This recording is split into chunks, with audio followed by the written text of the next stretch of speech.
俄罗斯肆无忌惮地侵占他国领土行为终于得到了遏制。近日，联合国安理会6个成员国联合发表声明称，要求俄罗斯把15年前夺取的南奥塞梯和阿布哈兹地区归还给格鲁吉亚。在他们的联合声明中，阐述了俄罗斯对邻国的政策，呈现出一种更加咄咄逼人的趋势。今天的乌克兰就是最好的证明。等到俄乌战争俄罗斯战败后，那些被俄罗斯侵占过领土的邻国很可能会一个一个找上门，逼其归还所有侵占的领土。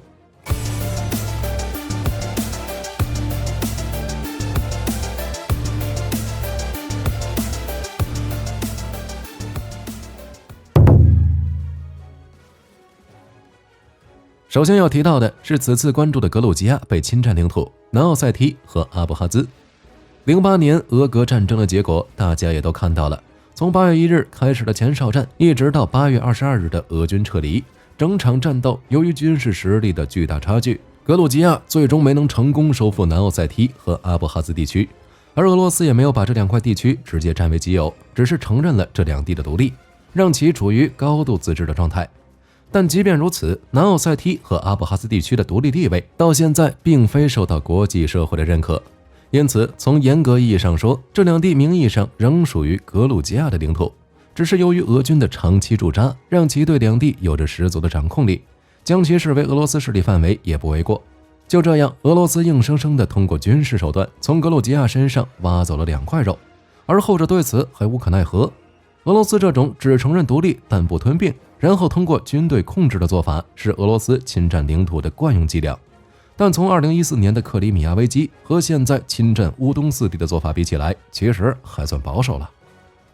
14年，俄罗斯在乌克兰采取了更激进的先独立再吞并的侵占方法，最终将克里米亚半岛纳入了俄罗斯的版图。自此以后，俄罗斯似乎是尝到了甜头，侵占行为变得更加肆无忌惮。去年2月发起了对乌的特别军事行动，试图通过战争延续克里米亚危机的做法，先将乌东4地打下来，然后承认这4地的独立，再举行所谓的入俄公投，将乌东4地并入俄罗斯的版图。但从目前的情况来看，俄罗斯这一想法并未得到实现。虽然他们在乌东4地举行了所谓的入俄公投，但随着乌军勇士们反攻的持续推进，俄罗斯一度陷入了战争泥潭而无法自拔。经过现在1年多的消耗，俄罗斯的综合国力已经变得十分虚弱。在此背景下，那些曾经被侵占领土的国家自然会站出来翻历史旧账。如去年9月俄军败退哈尔科夫时，格鲁吉亚国内就有不少声音呼吁应该趁机出兵收复失地，想趁着俄罗斯虚弱之时把自家的领土夺回来。今年2月，格鲁吉亚总统萨洛梅·祖拉比什维利更是在接受媒体采访时就表示，俄罗斯正在输掉俄乌战争。他呼吁西方要求俄罗斯从南奥塞梯和阿布哈兹地区撤出军队，并将其作为俄乌和平协议的条件之一，可见格鲁吉亚的反抗之心久矣。但从目前情况来看，对于是否要出兵收复南奥塞梯和阿布哈兹地区，格鲁吉亚还没有下定决心，仍处于观望的状态。但如果俄罗斯在乌克兰战场上进一步败退，甚至是把好不容易打下的乌东4地和克里米亚给丢了，那格鲁吉亚在南高加索地区采取实质性动作的可能性就会大大增加。而此次安理会6个成员国再次把俄罗斯侵占格鲁吉亚的领土拿出来说事，此举应有2大用意：一是向俄罗斯施压，告诉他们西方并没有忘记以往被侵占领土的旧账，我们将统一战线抵抗侵略；二是想通过这种表态来刺激格鲁吉亚国内高涨的民族情绪，希望他们能有所动作，进一步牵制俄罗斯的精力，从而帮助乌克兰进行反攻。面对西方的谴责，俄罗斯是什么反应呢？正面战场干不过的俄罗斯，现在只能逞嘴上功夫。俄罗斯高层趁着俄格战争15周年之际，向乌克兰和西方展开了舆论攻势。如梅德韦杰夫称，西方想借助俄乌战争将俄罗斯从地球上抹去，但如今的俄罗斯将像08年的俄格战争那样把敌人粉碎，因为俄罗斯有足够的军事力量来用自己的方式去实现和平。又或是俄国家杜马主席沃格金在俄格战争15周年纪念日当天对外放出了狠话，称当初挑起俄格战争的格鲁吉亚前总统萨卡什维利现在已经沦为阶下囚，而等待乌克兰总统泽连斯基的也是同样的下场。可现在的情况是，俄罗斯将面临整个西方的打击，等到俄罗斯战败，曾经侵占的领土也将得到清算。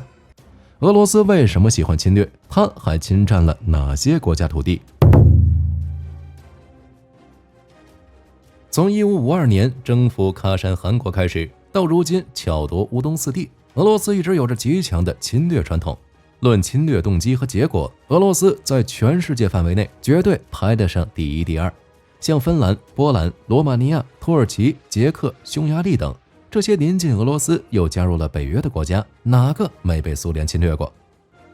第二次世界大战期间，苏联为了寻找开战的理由，兼并芬兰的卡累利阿和贝柴摩，打出了保卫列宁格勒安全的口号，并向芬兰发难。因为苏联方面认为芬兰边界与列宁格勒的距离太近了，仅32公里，说列宁格勒的北部和西北部都处于远程大炮的射程之内，让列宁格勒处于不安全状态。1939年11月26日，苏联指责芬兰炮击了苏联边防部队，导致13人受伤，4人死亡。苏联在对此表示强烈抗议的同时称，为避免同类事件的发生，要求芬兰军队单方面后撤20到25公里。面对这样的无理要求，芬兰提议对等撤军，但却遭到了苏联的拒绝，并指责是对苏联的敌视和挑衅。于是苏联借此机会宣布废除1932年苏芬互不侵犯条约，并召回了苏联驻芬兰的政治和经济代表。苏芬紧张局势急速升级。同年29日，苏联宣布中断同芬兰的外交关系。30日拂晓时分，苏联不宣而战，进攻芬兰。苏联飞机轰炸了赫尔辛基、维普里以及芬兰其他城市，苏芬战争爆发。战争打了3个月，史称冬季的战争。1940年3月，双方签订莫斯科和平协定，芬兰割让出其11%的领土和30%资产与苏联，结束了战争。但心有不甘的芬兰又在1941年6月爆发了继续战争，同德国协同出兵，企图夺回冬季战争中失去的土地。继续战争期间，芬兰不仅收回了1940年失去的领土，还继续向苏联伸出进攻，占领了一大片领土。但这让苏联的支持者英国找到理由对芬兰宣战。一直到了1947年2月10日，苏联等盟国与芬兰在巴黎签订正式合约，战争才彻底结束。巴黎合约确认了1940年苏芬合约的一切规定，吸收了停战协定的内容，即芬兰将贝柴摩省给苏联，并把波卡拉半岛租让苏联50年等。芬兰失去了贝柴摩，相当于失去了它在北冰洋的全部海岸。苏联侵占贝柴摩之后，将此地改名为贝陈加，由此苏联通过苏芬战争从芬兰割取了卡累利阿和贝柴摩地区共4.584万平方公里的土地。此外，在巴黎合约签订前一周，苏联还用7亿芬兰马克购买了芬兰的尼亚斯科斯基水电站地区，即位于帕索约基河上的尼斯卡科斯基可调水坝的土地和土地上的一切设施，共176平方公里。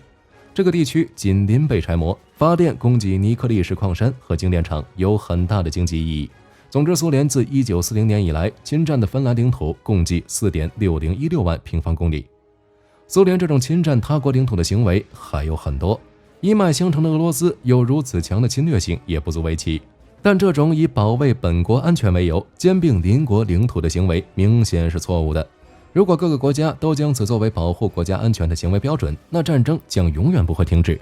因为任何一条国界战线都必然存在争议点。这种通过兼并邻近新地区的方法虽然能满足自身利益，但却是在强迫战败国接受自己的条件，是在埋下战争的种子。而且这样的做法，俄罗斯除非能做到全球统一，不然将永无止境。比如俄罗斯若是把乌克兰吞并了，邻近的波兰是不是又会让俄罗斯感到不安全，从而吞并呢？然后是捷克、波罗的海3国、罗马尼亚等等。至于一些军力弱小的国家该如何抵御俄罗斯的侵略，我们可以从苏俄入侵失败的案例中吸取经验。第二次世界大战结束后，英美苏3国于1945年9月召开外长会议，同意在1946年3月2日前全面撤出伊朗。此后，英美分别履行了这一诺言，先后从伊朗撤军，但苏联却出尔反尔，不仅违反了战时签订的条约，未从伊朗撤军，而且还制定了长期占领伊朗的计划。这样的行为严重危害了伊朗的主权与领土完整，又违背了国际关系准则。那苏联最后是怎么撤军的？1946年1月25日，在英国、美国的支持下，伊朗政府向联合国正式提出对苏联的控告，将事件递交联合国处理。为不给苏联留下拒绝撤兵的借口，英美两国在1946年3月2日前全部撤出了伊朗。在英美的压力之下，斯大林终于做出了从伊朗撤军的决定。3月25日，苏联政府正式宣布，苏军将在5到6周的时间里全部撤出伊朗。而实际上，苏军是在5月25日才全部撤出伊朗的。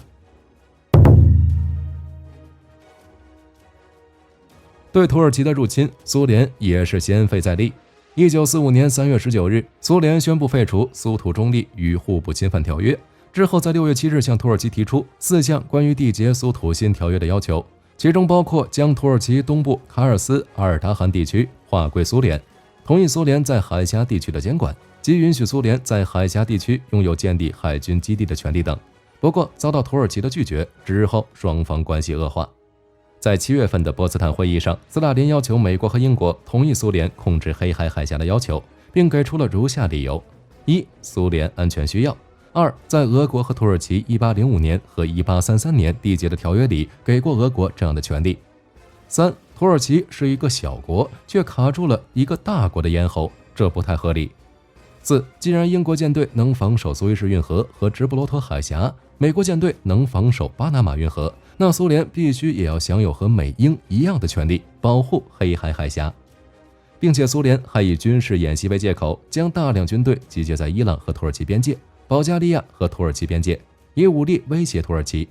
但这样的举动遭到英美两国的强烈反对。英国对苏联在中东和地中海的企图予以坚决的抵制。美国为声援土耳其，派特遣舰队开赴东地中海。1946年4月5日到9日，美国密苏里号和2艘驱逐舰组成的美国舰队抵达博斯普鲁斯海峡，对土耳其的伊斯坦布尔进行了史上的首次访问。美国此举是在向苏联政府表明，美国有意愿也有能力保护博斯普鲁斯海峡。最终，态度十分强硬的英美两国成为土耳其的强大后盾。土耳其顺势拒绝了苏联所提出的有关海峡的要求。从以上两个例子，我们可以看出，军力相对弱小的国家想要抵抗侵略，可以选择依附与入侵国同级别的国家，也可以加入像北约这样的组织。一个国家抵抗不了，31个国家的力量绝对能将其打爆。当然，若是不想依附大国，又加入不了组织，也可以向联合国控告，从而获得帮助。当然，抵抗侵略最好的办法就是提高自身的军事力量和国际影响力，只有从根上入手，才能永绝被入侵的命运。好了，关于俄罗斯入侵邻国的事实，大家还知道哪些？战败后会被如何清算？都欢迎在评论区留言。我是火力军，下期再见。